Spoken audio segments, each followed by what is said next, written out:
Warning, the player selections you're about to see may flop miserably. FPL TV cannot be held responsible for any of your own transfer shockers. Please, FPL responsibly. Hey guys, and welcome back to the Point Predictor, the series where I pick 5 players that I think will score 4 points or more in the upcoming FPL Gameweek. Within these predictions, I can only select one player per club, and I must follow the categories shown on screen.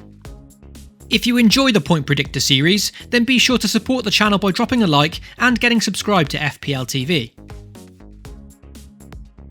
For my defensive pick for Game Week 22, it was a close contest between 2 players, Chelsea's Marcos Alonso and Leicester's Ricardo Pereira. Both have very nice home fixtures, and both are showing good underlying stats going forward in recent game weeks. But in the end, I've settled on Alonso.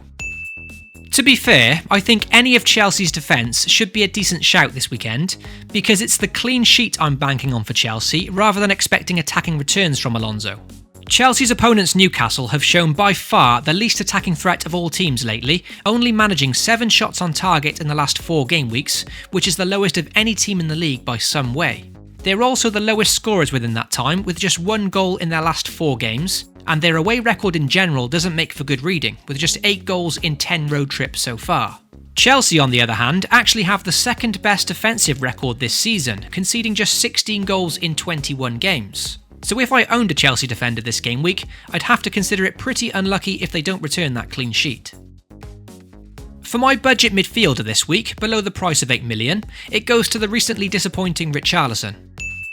It's been a frustrating few weeks for owners of the Brazilian, with his form significantly dipping over the Christmas period, and other options like Paul Pogba racking up the points at a very similar FPL price point. He was an option I brought in personally for the long term, with Everton's great fixtures in mind, but he was benched against Burnley and then blanked against Brighton and Leicester, so I believe this home fixture against Bournemouth could be last chance saloon for many FPL managers. The good news is that if he is going to get back to form, then this appears to be the perfect game to do so, with Bournemouth conceding a whopping 40 goals already this season, and notably 12 in just their last 4 games. That's the worst defensive record in recent weeks, conceding 3 more goals than Burnley's 9 in that time. For the any priced midfielder, I'm regretfully going to have to select Raheem Sterling here.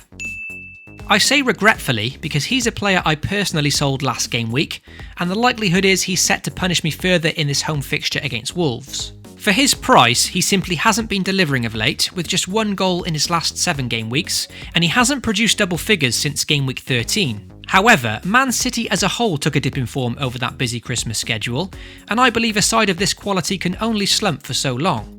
Following a massively important 2-1 win against Liverpool last week, perhaps now is when they start to hit form again. Since that game, Man City have played 2 cup fixtures against lower league opposition, in which they scored a massive 16 goals. And even though for Man City standards they would be considered easy games, I think this can only do good for their confidence as they begin to build that momentum again. Raheem Sterling managed to get on the score sheet in that FA Cup fixture 1 week ago, and was then rested during the midweek League Cup game, so with a full week off, he's now set to start fresh against Wolves. And although Wolves have been very impressive against the big sides this season, they do only have 1 clean sheet in 13 games. For the budget forward below the price of 8 million, this was a coin flip between 2 strikers facing each other this week, Ashley Barnes being the one option and Mitrovic being the other.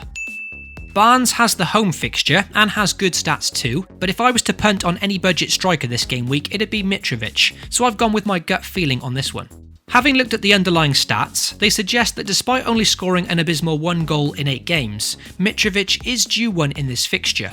The Serbian currently sits at the very top for goal attempts in the last 4 game weeks with an impressive 18. This is joint top among forwards with the in-form Marcus Rashford, and is more goal attempts than Aguero, Kane or Aubameyang have managed within that time.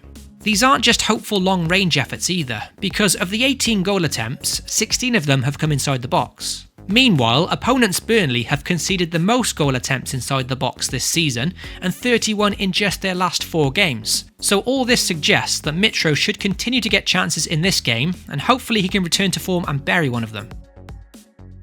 And lastly for Game Week 22's Point Predictor, my any priced forward choice this week goes to Arsenal's Aubameyang. West Ham away is by no means an easy fixture for Arsenal, but regardless of what the result might be here, I do fancy Aubameyang to get something in this one. With over half the season now played, Arsenal still remains second for away goals scored behind only the rampant Man City. With 22 goals in 10 away trips, they're averaging over 2 goals per game, and West Ham have one of the league's worst home defences behind only Fulham, Burnley and Cardiff. In fact, the Hammers have failed to keep a clean sheet in their last 8 games at the Olympic Stadium, so it's hard to see them shutting out Arsenal in this game. Aubameyang has been in top form recently, bagging 4 goals in the last 4 game weeks, and is right in amongst the top forwards for underlying stats too, with plenty of penalty area touches and goal attempts to boot. So that wraps up the first point predictor of 2019. As always, I really hope you enjoyed the episode, and if so, be sure to get subscribed to FPL TV. Tune in next week, where we'll see how these choices got on before looking at Game Week 23's predictions. Good luck to all of you this weekend, FPL responsibly, and I'll catch you all soon.